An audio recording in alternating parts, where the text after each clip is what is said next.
It all started on a random Friday night. One of those evenings where you're mindlessly scrolling your phone, not expecting anything significant to happen. I was on my couch, half watching a game while my mind drifted. Then, out of nowhere, my phone buzzed. Madison's name flashed on the screen. Not unusual, except for the time.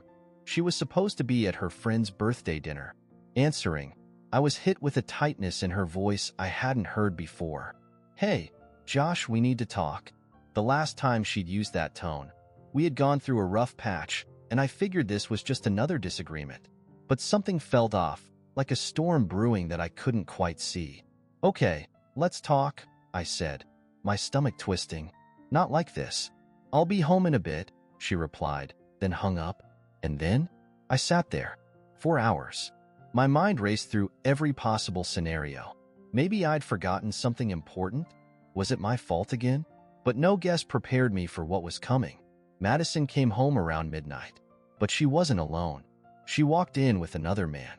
He had this confident swagger, a mid-30s guy with slicked back hair and a suit that screamed, "I own the world." "Who's this?" I demanded, heart pounding in my chest. The guy just stood there, looking down, like he wanted to be anywhere but there. "This is Kyle," Madison finally said, her voice colder than I'd ever heard. "He's the man I've been seeing." The words hit me like a sledgehammer.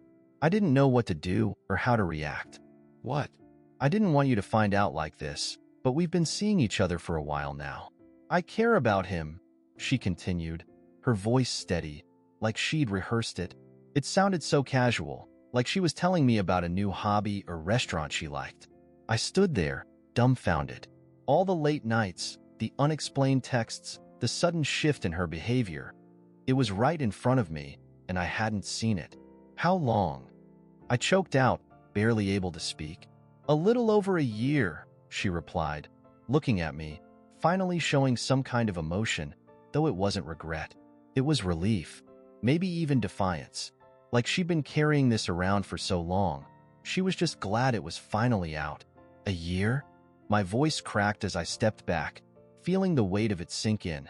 Every memory we had together from the last 12 months now felt like a lie. My mind raced back to every dinner, every kiss, every shared moment, and now all I could see was her sneaking off with this guy behind my back. Kyle, finally deciding to speak, mumbled something like, "I'm sorry, man." But I was too far gone to care about his weak apology. "Get out, both of you." My voice was barely above a whisper, but the rage in it was enough to make Kyle flinch.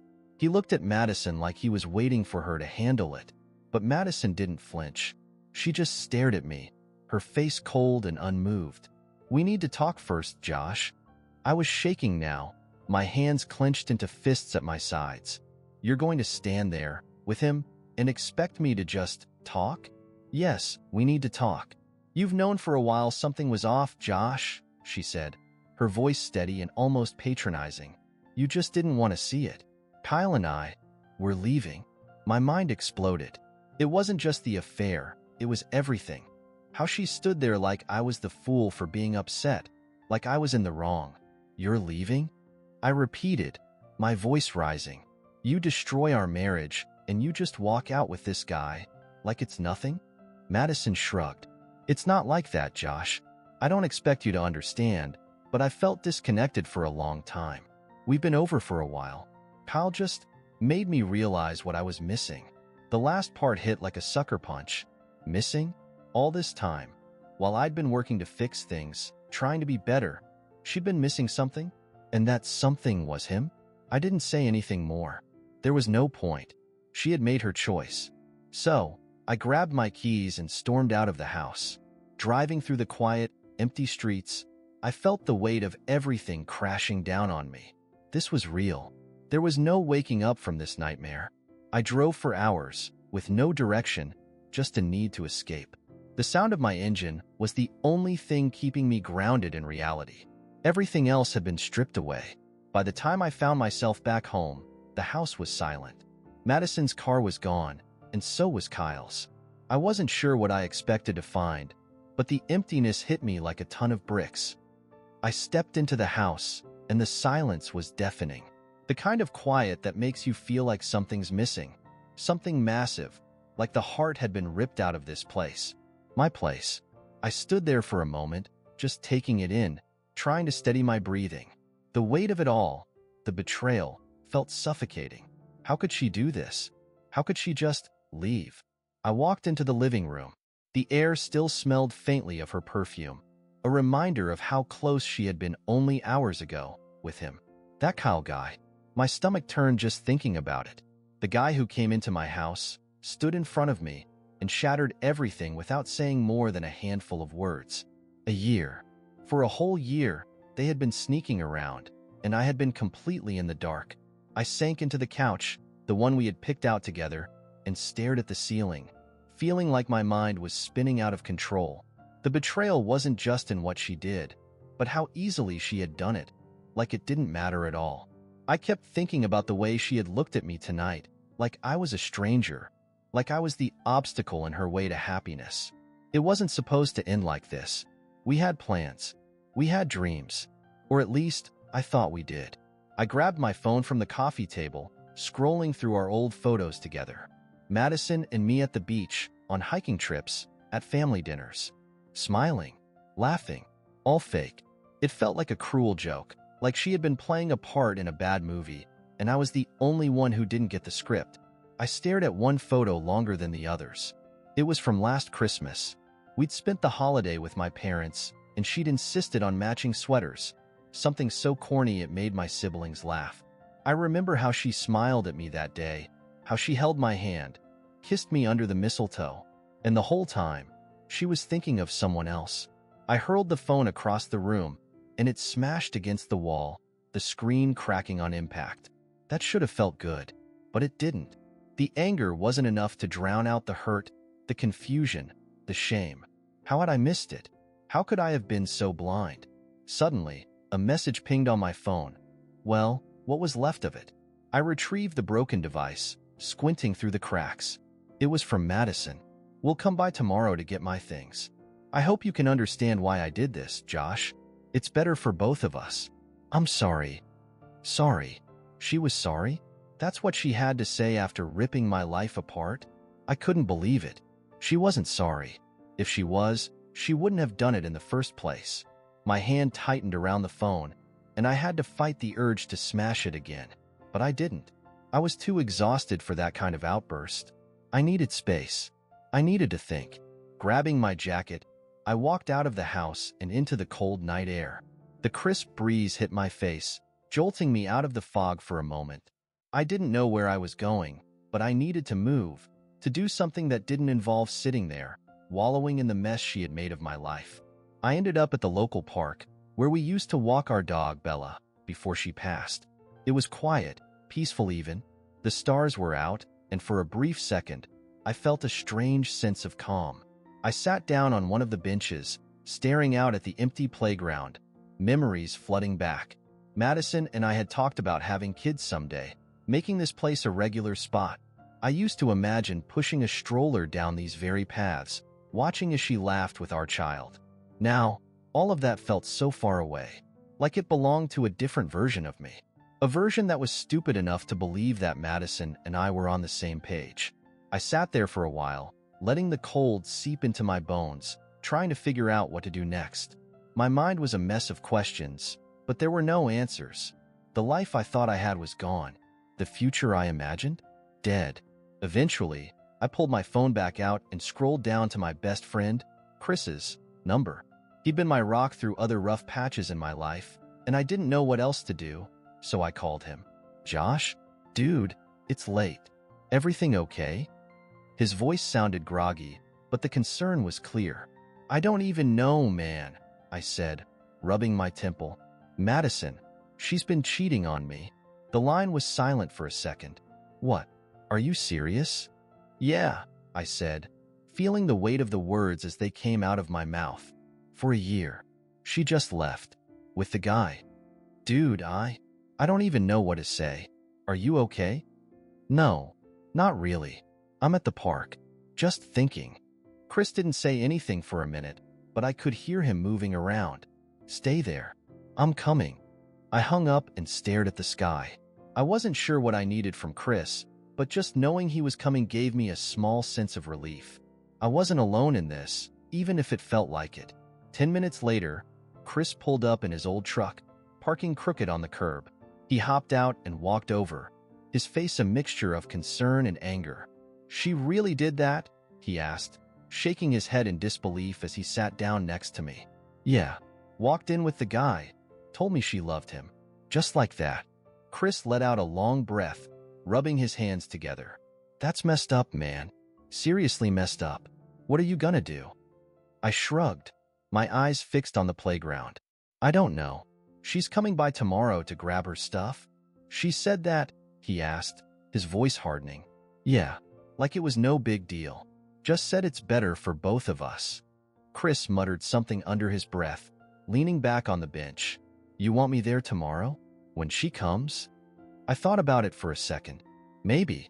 I don't know if I can face her again. We sat there in silence for a while, just letting the cool air clear our heads. The next morning, I woke up with a pounding headache. My eyes felt heavy, like I hadn't slept at all. Maybe I hadn't. I sat up, the events of the previous night crashing down on me. Madison, Kyle, the betrayal. My phone buzzed again on the nightstand. For a split second, I thought it might be her, some half-baked apology or excuse for her behavior. But when I picked it up, it was Chris. "You need me to come over before she shows up?" he texted. I sat there staring at the message for a while, trying to figure out what I wanted. Did I want him there? Or did I want to face Madison alone? I couldn't decide. Part of me didn't want to show any weakness in front of her or anyone. I needed to be strong, to show that I wasn't going to crumble just because she had blown up our marriage. But another part of me knew that seeing her again, with all of her stuff packed up, walking out the door for good, would be harder than I was ready to admit. I texted back, "Yeah, come over. Might need the backup." I got out of bed and stumbled into the bathroom, staring at myself in the mirror. I looked like hell, disheveled, dark circles under my eyes, a shadow of who I'd been just a couple of days ago. I splashed some cold water on my face, trying to shake off the exhaustion, but the image in the mirror still looked like a guy who'd been broken. By the time Chris showed up, I had at least managed to pull myself together enough to look somewhat normal. He walked in, holding 2 cups of coffee from the local diner, and tossed one to me. "You look like crap," he said, his usual blunt way of showing concern. "Feel like it too," I replied, taking a long sip of the coffee. It was strong, just the way I needed it. "Thanks for coming." "Of course, man," Chris said, sitting down on the couch. "So, what's the plan? She said she's coming to get her stuff, right?" "Yeah," I said, my voice dull. "I don't know when exactly, but she's coming with him." "With Kyle?" Chris asked, his eyebrows shooting up in disbelief. "She's actually bringing that guy to pick up her stuff?" I nodded. She didn't seem to care how I felt about it. Chris let out a low whistle, shaking his head. "That takes some serious nerve." I didn't respond. I didn't have the energy to. Instead, I just sat there, sipping my coffee, waiting for the inevitable. It wasn't long before we heard the sound of a car pulling into the driveway. My stomach dropped. I stood up and walked over to the window, peeking through the curtains. Sure enough, there she was, Madison, stepping out of the driver's seat, and Kyle trailing behind her like some pathetic shadow. He looked as uncomfortable as ever, but Madison? She looked almost at peace, like she was just running a regular errand. It made my blood boil. "They're here," I muttered, my voice low. Chris stood up, his expression dark. "You want me to handle this?" "No," I said, taking a deep breath. "I need to do this." I opened the door before they had a chance to knock, stepping outside to confront them on the porch. Madison stopped in her tracks, her eyes locking with mine. There was a moment of silence, where the weight of everything hung in the air between us. "Josh," she started, her voice softer than I expected. "I'm just here to get my stuff." I crossed my arms, trying to keep my voice steady. "I know." Kyle shifted awkwardly behind her, his hands stuffed in his pockets like he was trying to disappear. He didn't say a word, and I wasn't interested in hearing from him anyway. Madison hesitated, glancing back at Kyle for reassurance, then turned to me again. "Look, Josh, I don't want to make this harder than it already is. Can we just do this? And then we'll be out of your life for good." Her words stung more than I thought they would. Out of my life for good. She said it like that was supposed to be a relief, like she was doing me a favor by leaving. I clenched my fists, trying to hold back the anger that was bubbling up inside of me. "Fine," I said through gritted teeth. "Go get your stuff." She nodded, then walked past me into the house without another word, leaving Kyle standing awkwardly in the yard. I didn't acknowledge him. I couldn't. If I looked at him for too long, I wasn't sure what I'd do. Chris appeared beside me on the porch, his arms crossed, glaring at Kyle like he was ready to throw him off the property if needed. We stood there in silence for a few minutes, neither of us saying anything as Madison moved around inside, packing up the last of her things. After what felt like forever, she reappeared at the door, carrying a box. "That's the last of it," she said, her voice flat. "I'll be out of your way now." I didn't respond. I couldn't. There was nothing left to say. She walked past me, barely glancing in my direction, and headed toward her car. Kyle followed like a lost puppy, and I watched as they loaded the last box into the trunk. Before she got into the driver's seat, Madison paused for a moment, her hand on the car door. She turned to face me, and for the briefest second, I thought I saw something. Regret? Maybe? Guilt? But whatever it was gone as quickly as it came. "Goodbye, Josh," she said, her voice barely above a whisper. And just like that, she was gone. I stood there, watching as the car pulled out of the driveway, the taillights disappearing down the street. It felt like the end of something much bigger than just a relationship. It felt like the end of the life I thought I had. Chris clapped me on the shoulder, pulling me out of my thoughts. "You did good, man. You didn't let her see you break." I nodded, not trusting myself to speak. The truth was, I was breaking, but not in front of her, not in front of anyone. I'd hold it together until I was alone. We went back inside, the house now feeling emptier than it had before. Madison had taken more than just her stuff with her. She'd taken all the things that made this place feel like home. But as I stood there, staring at the bare walls, I realized that maybe that was a good thing. Maybe this was a chance to rebuild, to start over. Without her, Chris stayed for a while, keeping me company, talking about anything but Madison. But eventually, he had to leave too, and I was left alone in the house. For the first time in a long time, I felt a strange sense of relief. The worst had already happened. There was nothing left to lose. And with that thought, I knew that I would survive this, even if I didn't know how yet. The quiet after everyone left felt almost unnatural. The house, now stripped of the life it once had, seemed to echo with memories, ghosts of laughter, shared meals, and conversations that felt so real at the time. But now, they were just echoes, reminders of something that was long dead. Madison was gone, really gone, and for all the pain she'd caused me, the truth was, there was nothing left but to move forward. I walked through the house, each room feeling colder than the last. My footsteps seemed to linger, as if the weight of what happened clung to the very walls. I found myself standing in the doorway to our bedroom, staring at the spot where we'd shared so many moments, from long, deep talks to lazy weekend mornings. Now, it was just another room, one that no longer belonged to us, only to me. I couldn't sit still, so I grabbed a jacket and headed out. I wasn't sure where I was going, but I needed to get out of that place. Walking through my neighborhood, I passed houses that felt like they were a world apart from mine. Happy families, couples who still had what Madison and I had once shared. For the first time in years, I felt like I didn't belong in my own life anymore. I ended up at a bar a few blocks away. It was one of those dive bars with sticky floors and neon signs that flickered like they were on their last breath. Perfect. Exactly what I needed. I walked in, found a spot at the bar, and ordered a beer. I wasn't looking to drown my sorrows, just something to take the edge off. The bartender slid the bottle my way without a word, and I took a long sip, letting the cold wash down my throat. The place was mostly empty, just a couple of regulars hunched over their drinks, and the bartender cleaning glasses that didn't need cleaning. No one here knew me, and that was just fine. I didn't need anyone asking questions or giving me sympathetic looks. I just needed space, time to think, time to breathe. As I sat there, My mind started wandering back to everything that had happened, all the little moments that led up to this. I kept replaying them, like a tape that wouldn't stop, trying to pinpoint the exact moment when things went wrong. Was it my fault? Did I miss the signs? Or had Madison just decided to check out long before I even realized? The truth was, I'd probably never know. And the more I thought about it, the more I realized it didn't matter anymore. I could drive myself crazy going over every detail, every mistake, but it wouldn't change what she did. She made her choice. I was halfway through my beer when I heard someone slide into the seat next to me. I didn't bother looking up. Whoever it was, I wasn't in the mood for company.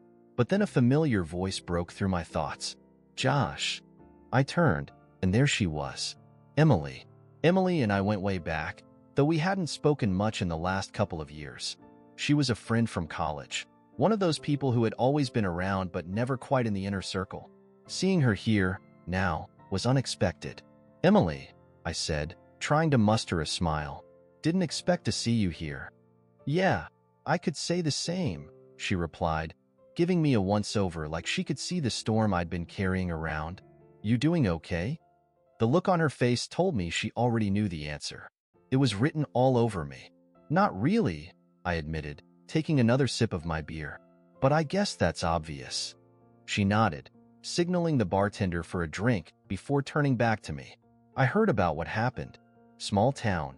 You know, word gets around. Great, I muttered, feeling the familiar sting of embarrassment creeping in. The last thing I needed was more people talking about my mess of a life. Hey, she said gently, her hand resting on my arm. I'm not here to pry or anything. Just, if you need someone to talk to, I'm here. I glanced at her, surprised by the sincerity in her voice. She wasn't pitying me, and for that, I was grateful. It was rare to find someone who wasn't trying to fix things, who just wanted to be there. Thanks, I said, meaning it. It's been a lot. I didn't think I'd end up here, you know? Not like this. Emily nodded, her drink arriving, and she took a sip before speaking again. No one ever does. But if there's one thing I've learned, it's that life doesn't really care about our plans. It throws curveballs whether we're ready or not. We sat in silence for a few minutes, just drinking. It was oddly comforting, being with someone who knew the old me, the me before all of this. Do you ever wonder where things went wrong? I asked, surprising myself with the question. Like, you think you're doing everything right, and then one day, it all falls apart. She thought about it for a moment, her fingers tracing the edge of her glass. Yeah, I think we all do. But sometimes, it's not about what we did wrong. Sometimes it's about the people we're with. You could do everything right, Josh, and still lose someone. It doesn't mean you failed. It just means they weren't the right person. Her words hit harder than I expected. I hadn't thought of it like that. I'd been beating myself up, wondering what I could have done differently. But maybe it wasn't about that. Maybe Madison wasn't the right person for me. Maybe I wasn't the right person for her. And maybe that was okay. I don't know if I believe that yet, I said quietly, staring at my drink. But I guess it's something to think about. Emily smiled softly. You don't have to believe it yet. Just take it one day at a time. We finished our drinks, and after a while, Emily stood up to leave. You gonna be okay? She asked, her tone light but her eyes serious. I will be, I said, surprising myself with the certainty in my voice. Thanks for this, Em. It helped. Anytime, she replied, giving me a quick hug before heading out the door. As I watched her leave, I felt a strange sense of calm settle over me. I wasn't okay. Not yet. But for the first time, I realized I didn't have to be. I didn't have to have all the answers or figure it all out right now. I just had to keep going, one day at a time, just like Emily said. I paid my tab and left the bar, stepping out into the cool night air. The sky was clear, the stars scattered above me, indifferent to everything going on down here. But in a way, that was comforting. The world kept spinning, and I had no choice but to move with it. The pain wasn't gone, not by a long shot, but I knew that I could survive this. I didn't know what came next, but for the first time since Madison had walked out, I felt like maybe, just maybe, I'd be okay. I walked home, the chill in the air sinking into my bones, but it was kind of refreshing. After that conversation with Emily, I felt lighter. It wasn't like everything was magically fixed, but something inside me had shifted. It was subtle, like the first sign of dawn after a long night. As I rounded the corner to my street, the house came into view, dark and still. It didn't feel like home anymore. At least, not the home I once shared with Madison. But maybe that was the point. Maybe it was time to make it mine again. I stepped inside, the door creaking as I closed it behind me. The silence felt heavier now, not because of the absence of people, but because of the weight of all the memories still hanging in the air. I stood there for a minute, looking around the living room. Everything in it felt like a remnant of a past life, one I no longer belonged to. Without thinking too much, I started grabbing things. Old photos of Madison and me, the throw pillows she insisted we buy, little trinkets she'd picked out on vacation. I didn't need them. I didn't want them. They were pieces of her, pieces of us, and I was done holding on to them. I tossed it all into a box, not caring where it went or what happened to it. It was cathartic, like ripping off a bandage I'd left on for too long. The whole time, my mind kept going back to what Emily had said earlier. Sometimes it's not about what we did wrong. Sometimes it's about the people we're with. I wasn't ready to forgive Madison. I didn't think I ever would be. But maybe I could forgive myself for not seeing it sooner. Maybe I could stop blaming myself for the way it all fell apart. Because in the end, she made her choices, just like I was making mine now. By the time I was done, the living room felt bare. The space that used to be cluttered with memories was now open, almost inviting. I took a deep breath, feeling the cool air fill my lungs, and for the first time in a long time, I felt like I could breathe again. I crashed on the couch, staring at the ceiling, and for the first time, the silence didn't feel suffocating. It felt peaceful. But, of course, peace never lasts. My phone buzzed again, and I instinctively grabbed it, expecting some spam message or maybe a check-in from Chris. But when I saw the name on the screen, my stomach twisted into a knot. Madison. I stared at her name, hovering over the ignore button, but something made me pause. I wasn't sure if I was ready to hear whatever she had to say, but curiosity got the better of me. I swiped to answer. Josh. Her voice was softer than I'd ever heard it, almost hesitant. I know I shouldn't be calling, but I didn't know who else to talk to. I didn't say anything at first, just letting the words sink in. The irony of it all wasn't lost on me. She had Kyle. She'd made her choice, so why was she calling me? What do you want, Madison? I finally asked, my voice flat, devoid of the emotion that had consumed me for the past few days. She let out a shaky breath. I don't know. Everything feels wrong. Kyle, he's not who I thought he was. I closed my eyes, feeling a mixture of anger and exhaustion wash over me. I could see this coming a mile away, but hearing her say it didn't bring me any satisfaction. And now what? I asked, barely able to keep the frustration out of my voice. You expect me to care? You expect me to be here to pick up the pieces after you blew everything apart? No, she whispered. I don't expect anything. I don't know who to turn to. I know I hurt you. I know I don't deserve your help, but I don't know what to do. I sat there in silence, letting her words hang between us. This wasn't the same Madison who had walked out with Kyle, so sure of herself, so ready to leave me behind. This was a broken version of her, but that didn't change what she had done, and it didn't change the fact that I was done being the guy who fixed things for her. You need to figure that out on your own, Madison, I said finally, my voice steady. I'm not your safety net anymore. There was a pause, a long stretch of silence where I could almost hear her processing what I'd said. Part of me felt bad for her, but the bigger part of me knew that this was the right thing. I couldn't be her fallback. Not anymore. I understand, she said quietly. I'm sorry, Josh. For everything. I didn't say anything. I didn't need to. She hung up, and the weight of the conversation settled over me. But this time, it wasn't crushing. It was a different kind of weight, one that signaled closure. I set my phone down and leaned back, staring up at the ceiling again. The apology, her regret, it didn't change anything. But it did give me something I didn't realize I needed.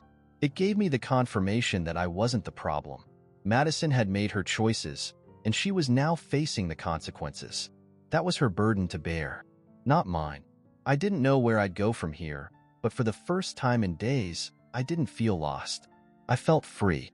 Free from the lies, the betrayal, and the weight of a relationship that had been crumbling long before I saw it coming. The house was empty, but it didn't feel like a tomb anymore. It felt like a blank slate, something I could rebuild, on my own terms, and that felt good. The days that followed felt like a blur, but in a way, they were clearer than anything had been in a long time. Without Madison in my life, everything felt different, quieter, but not in the hollow way I had expected. It was more like a calm after a storm. The destruction had already happened. Now it was time to rebuild. I spent the next week clearing out the remnants of our life together. The closet was the first to go.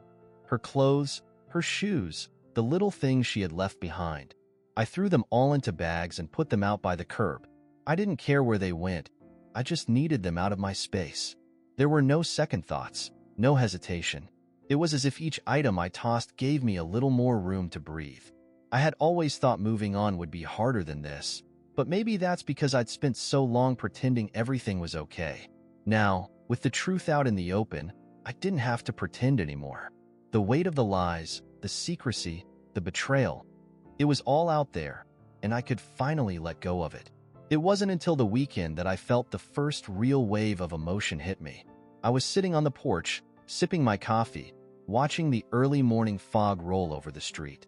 It was the kind of peaceful moment that used to feel perfect when Madison and I would sit here together, talking about nothing in particular. But now, sitting there alone, it wasn't sadness that hit me. It was something more complicated, like grief mixed with relief.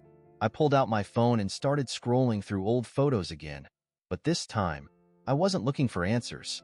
I wasn't trying to make sense of where it all went wrong. I was just letting go. Each picture of us felt like another chapter in a book I'd already finished. There was no going back to it, no editing the story to make it better. It was done. But as I scrolled, I came across a photo I hadn't seen in a while. It was of me, Chris, and Emily at some college party years ago. We looked so young, so full of energy, and I remembered how much fun we'd had that night. I hadn't thought about Emily much before running into her at the bar, but seeing her again, feeling her calm presence, it had done something to me, made me feel less alone in all of this. She understood in a way not many people could, and I hadn't been able to stop thinking about that, about her. Before I could second-guess myself, I sent her a text. "Hey Emily, thanks for the other night. I know we didn't talk much, but it helped. Coffee sometime?" I hit send before I had the chance to change my mind. It wasn't that I was looking for anything romantic, at least not yet. I just wanted to reconnect, to talk to someone who got it, someone who wasn't going to judge me or try to fix me. A few minutes later, my phone buzzed with a reply. "I'd love that. How about tomorrow? I know a great place near the park." I smiled to myself, feeling a warmth I hadn't felt in what seemed like forever. Maybe this was what I needed, a chance to start fresh, with someone who knew my past but wasn't tangled up in it. The next day, I met Emily at a little cafe by the park. It was one of those quaint places with mismatched furniture and the smell of fresh pastries in the air. As soon as I walked in, I spotted her sitting by the window, already sipping on a cup of coffee, a soft smile playing on her lips when she saw me. "Hey," she said, waving me over. "Hey," I replied, sliding into the seat across from her. "Thanks for meeting me." "Of course," she said, her eyes warm and inviting. "Have you been holding up?" I shrugged, not really sure how to answer that. Better, I guess. Still feels weird. But, I don't know. I think I'm finally starting to move on. She nodded, taking a sip of her coffee. "It takes time. Trust me, I've been through it too. You don't realize how much weight you've been carrying until it's gone." We sat there for a while, talking about everything and nothing. It felt easy, like slipping into an old routine. She told me about her latest projects at work, about the art classes she'd been taking, and I found myself genuinely interested in what she had to say. For the first time in weeks, I wasn't consumed by thoughts of Madison or what had happened. I was just present. At one point, Emily leaned back in her chair, studying me for a moment. "You look different," she said, a smile tugging at her lips. I raised an eyebrow. Different how? Lighter, she replied, her voice soft. Like you're finally letting go of whatever's been holding you down. I thought about that for a moment, realizing she was right. I had been holding on to the anger, the betrayal, the hurt for so long. It had become a part of me. But now, sitting there with her, I felt like maybe I was ready to let it go. Maybe I am, I said, giving her a small smile. We talked for hours, the conversation flowing effortlessly, and by the time we left the cafe, I felt something I hadn't felt in a long time. Hope. Not necessarily for something romantic, but for the idea that life could move on. That I could move on. As we said our goodbyes, Emily looked at me with that same warm smile she'd had when we first ran into each other. I'm glad we reconnected, Josh. Me too, I said, meaning it. Walking back to my car, I realized that maybe this was what healing looked like. It wasn't some grand gesture or big moment of closure.